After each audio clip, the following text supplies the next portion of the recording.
赵总，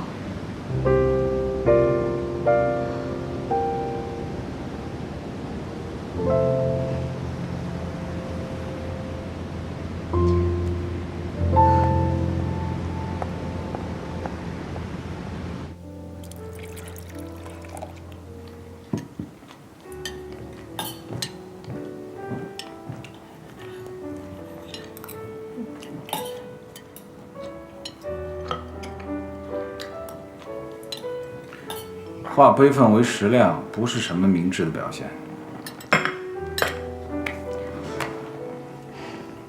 开始吧。开始什么呀？不管你这顿饭的主题是想教训我，还是可怜我，还是安慰我，都应该开始了。不过我跟你说啊，今天我心情确实不好，没什么耐心，所以请你直奔主题。许诺，你说就你这个臭脾气，哪个老板受得了你啊？也就只有我。怪不得网上有人传说咱们俩有一腿，连我自己都觉得咱们俩不止一腿。说人话。好，你回来吧，办公室也替你留着，卫生每天都有人打扫。还有啊，你最喜欢的那盆小孔雀，我替你养得好好的。听你这么一说，我还真有点感动。哎，我不需要你感动，我需要的是你的实际行动。感动归感动，但是不能冲动。赵总，你没听说过好马不吃回头草吗？可你不是马，你是人呐。我的意思是说，我没想过要走回头的路。以迪欧现在的情况，你还待得下去？而且我告诉你，再过2天，就算他们想留你，我估计你也不会待下去。为什么？因为法国欧亚集团总部高层最近会有人事变动，迪欧的后台雷诺马上就要下课了，新上任的总裁芭芭拉对你们迪欧一点好感都没有。不是，这些你是怎么知道的？因为芭芭拉是我的嫡系。这圈子里面早就传说赵总你口味独特，喜欢法国妞，所以你是搞定了芭芭拉。我搞定了她妹妹。佩服佩服，你可真是老当益壮。我做这一切都是为了生意。其实我早就想在欧亚集团高层物色我自己的合作伙伴，因为我知道雷诺和沈志泽的私交不错，我没办法从他那儿下手，我就开始物色我自己的后起之秀。这个时候，芭芭拉就出现在我的眼前。芭芭拉可是我一手扶植起来的。只要芭芭拉一上台，迪欧跟集团总部的合作就会终止。到那个时候，蓝针就真的会成为化妆品行业的第一巨头。你真是让我刮目相看。所以千万别小看你的老板。我告诉你，像你这样有才干、有头脑，但是脾气臭、性子怪的女高管，能够用好你的人，得需要多大的心智和气度啊！现在放眼国内整个化妆品市场，谁敢用你？谁用得好你？只有我，我才是你的伯乐。赵总，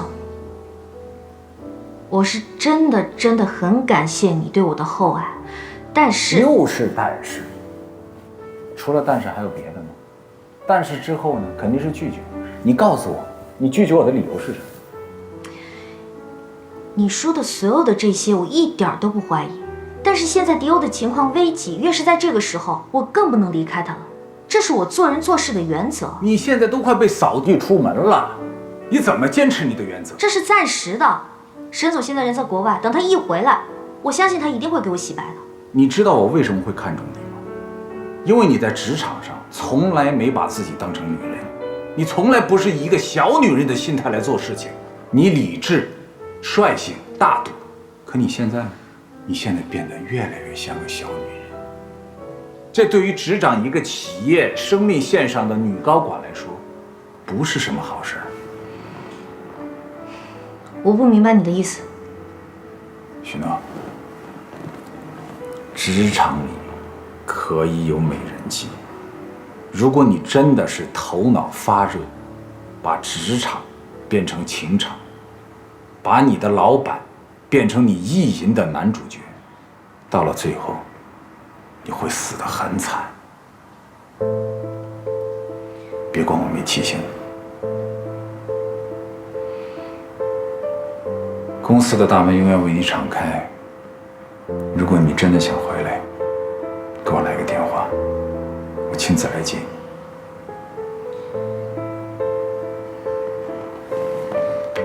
先走了。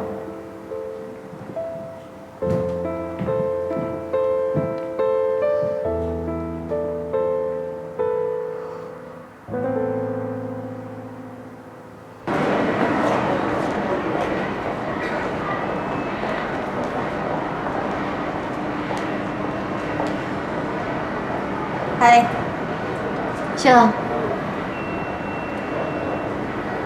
老赵怎么说的？他想让我回蓝针，那你怎么想的？当然不同意了。回就回呗。哎，你怎么那么没立场啊？你有立场，你有立场。你看你干的这点破事就被人一脚踢飞了。你前脚走了之后，太后去开会，把屎盆都扣你脑袋上了，还说让楼民特意要去找郑珊珊，好好安抚安抚人家。你说这叫什么事儿？哎呀，老太太还挺能折腾。老赵还说什么？他说，他已经跟法国欧亚集团搭上线了，下一步就是彻底进军欧美品牌，要跟迪欧死磕到底。真的？我就奇了怪了。你说，我离开蓝针那么久，但好像还是没有真正脱离老赵的魔爪。我在迪欧的一举一动，他都了如指掌。我越发觉得他这个人深不可测。我觉得这老赵吧，是一个挺强悍的人。你看他做人做事真有自己原则，而且这套原则在商场上还挺受用。咱这不说别的，就说他跟沈志泽比，我就觉得他比沈志泽要有魄力。你没事吧你？怎么了？这实话实说呗，不爱听算了。不说老赵了，说说你，下面打算怎么着啊？现在就这么一个烂摊子，我能怎么办啊？告诉沈志泽那也没用啊。那你就忍了啊。